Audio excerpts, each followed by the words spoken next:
네, 종목별의 흐름들 살펴봤습니다. 지수는 위쪽으로 조금 더 올라가는 그 시도가 나타나고 있습니다. 수급의 변화가 나오고 있다는 점이 특징인데요. 지금 현재 유가증권 시장 그리고 코스닥 시장에서 동반 매수세가 지금 외국인과 기관 쪽에서 쌍끌이 매수세가 들어오고 있습니다. 유가증권 시장에서 매수 규모 조금 더 늘리면서 200억 원 좀 넘어서고 있고요. 코스닥 시장에서도 외국인 투자가들 65억 원가량의 순매수입니다. 이로 인해서 유가증권 시장 지금 장중 고가를 높이면서 현재는 1898포인트 선, 오늘 고가는 1899포인트 선이었습니다. 그리고 코스닥 지수 지금 500선을 또 회복한 모습이 나타나고 있는 그 구간이네요. 특히 외국인 투자가들이 지금 매수하고 있는 그 종목군들의 움직임들 상당히 양호하게 나오고 있는데요. 특히 코스맥스 강한 매수세가 들어오면서 5% 이상 오르고 있다는 점도 참고해 보시면 좋겠습니다. 자, 지금부터 오늘 시장 전략을 알아보겠습니다.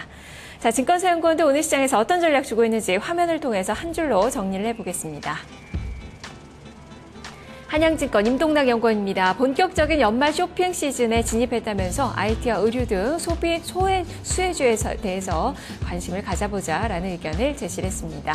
현대증권 배성경 연구원입니다. 반등의 연장 그리고 종목별 대응이 중요하다라는 의견을 제시를 했습니다. 다음은 동양증권 조병현 연구원입니다. 국내 증시의 추가 반등이 가능하다라는 관점인데요. IT주에 대한 관심이 필요하다라는 시각을 전했습니다. 우리투자증권 이경민 연구원입니다. 코스피 1900선, 코스닥 500선 회복과 안착 여부가 중요하다라는 판단을 내렸습니다. 자, 시장에 대해서는 뭐 저항선에 대한 그런 돌파에 대한 기대감들도 어느 정도 나오고 있긴 한데요. 종목에 대한 이야기 참 많이 하고 있네요. 특히 IT주에 대해서 여전히 전략이 많이 포커스가 맞춰지고 있습니다. 자, 이 중에서 동양증권 조병현 연구원 만나보겠습니다. 연구원이 안녕하세요. 연구원이 안녕하세요. 네, 지금 연결이 잠시 좀 지연이 되고 있는 그 구간이네요. 자, 시장 상황 보겠습니다. 지금 외국인 투자가들 매수하고 있는 종목군들 삼성전자 중심으로 한 매수세가 강하게 들어옵니다. 삼성전자, NHN 지금 매수세가 좀 더 강해진 모습으로요. 주가도 1% 이상의 플러스권의 움직임 기록이 되고 있고요. 지금 매수하고 있는 종목 중에서 삼성테크인이 또 눈에 띄네요. 지금 2% 이상의 상승권의 움직임 기록이 되고 있는 그 구간입니다. 자, 이쪽으로 포커스를 맞춰봐야 될까요? 자세히 짚어보도록 하겠습니다. 조병현 연구원입니다. 연구원이 안녕하세요. 네, 안녕하십니까. 네, 한 줄 전략을 보니까 추가적인 반등이 더 가능하다라는 의견을 주셨습니다. 지금 사실상 연말까지는 재정절벽에 대한 우려가 지금 어느 정도 해결 기미를 보여주고 있다고 하더라도 우려감은 좀 남아있는 그 상황이고요. 시장 상황을 봤을 때도 박스권 이상을 기대하기는 좀 어렵지 않을까라는 생각이 드는데요. 어떤 시각이신지 증시 전망을 해주시죠. 예, 한전략에서 말씀을 드렸던데 일단은 뭐 단기적인 관점에서는 추가적인 반등 시도가 충분히 가능하다라고 보고 있습니다. 어제 같은 경우 미국 증시 보합권에서 혼조세를 마감을 했는데요. 결국 이거는 FOMC에서 버냉키 등 추가적인 경기 부양에 대한 언급을 안 한 것이 어떤 실망감으로 작용을 한 것 같고요. 하지만은 그 이후에 급락 이후에 다시 바로 장중에 또 회복을 하는 모습들을 보여줬기 때문에 지금 재정 절벽에 대한 어떤 우려는 있지만은 그 두려움의 무게라는 것이 이전에 비해서는 상당히 많이 경감이 된 것이 아닌가 이렇게 볼 수 있는 것 같습니다. 일단 최근에 반등이 우리나라나 미국이나 공히 시도가 되고 있는 상황인데 그 이유 자체가 재정 절벽에 대한 관련된 협상이 어느 정도 어쨌든 진전을 보이는 쪽으로 좀 흘러가고 있다는 것이 가장 큰 소재인 것 같고요.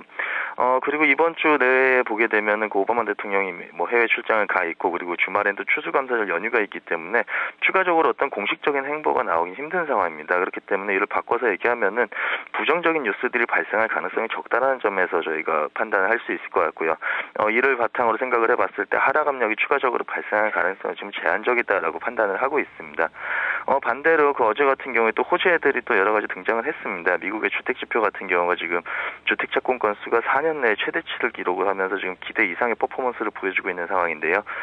일단 연말 소비 시즌을 앞두고 있는 상황에서 미국 가계의 어떤 소비라는 부분에 긍정적인 영향을 미칠 수 있는 주택시장의 회복세가 강화되고 있다는 그런 시그널이 나타난 것은 분명히 긍정적인 재료로 저희가 볼 수 있을 것 같습니다. 그리고 또 그리스 문제로 한참 시끄러웠던 유럽 쪽에서도 어떻게든 지금 단판을 지으려는 노력들이 지금 재무장관들의 어떤 밤새 회의로 지금 이어지고 있는 상황이기 때문에 유로존 증시도 어저께 그리스 문제 해결에 대한 어떤 기대감이 반영이 되면서 전반적으로 상승 마감을 했다는 점도 분명히 국내 증시에 있어서 긍정적인 소재로 받아들일 수 있을 것 같습니다. 결론적으로 말씀드리면 하락 요인은 지금 제한적인 상황이다라고 당분간은 볼 수 있고요. 긍정적인 경제 지표들이나 이슈들이 속속 등장을 하고 있기 때문에 추가적인 반등 시도 가능성 분명히 남아있다라고 보고 있습니다. 네, 그렇다면 이를 또 감안한 투자 전략이 필요할 텐데 어떤 종목군들 위주로 매수 전략이 필요할까요?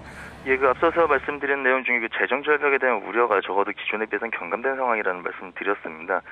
그 본질적으로 그 재정 절벽 우려가 그 증시에 부정적인 영향을 줬던 이유 중 한 가지가 그 내년 미국 경제 성장률 전망치를 그 확정할 수 없게 만든다는 점이었습니다. 이 추정 기관마다 약간씩 차이는 있지만은 최악의 경우와 최고의 경우를 뭐 거의 마이너스 1%에서 4% 정도까지 이게 넓은 레인지를 가지고 지금 추정 범위가 나오고 있었기 때문에 이렇게 불확실성이 상당히 높았습니다. 그런데 지금 재정 절벽에 대한 우려가 감소를 하면서 적어도 그 최악의 경우, 그러니까 역성장을 한다거나 뭐 2% 미만의 성장을 하는 그런 가능성이 상당히 제한되고 있는 상황이고요. 적어도 내년 초까지 합의가 이루어진다라는 전망이 지금 줄을 이루고 있다는 점을 생각을 해보게 되면은 미국의 GDP 성장률은 내년에 그 2% 중반대 이상에서 형성될 가능성이 높아 보입니다. 이런 경우로 상정을 하게 되면은 그 경기 회복세에 기인한 어떤 주가의 추가적인 상승을 분명히 기대를 해볼 수 있는 상황이고요.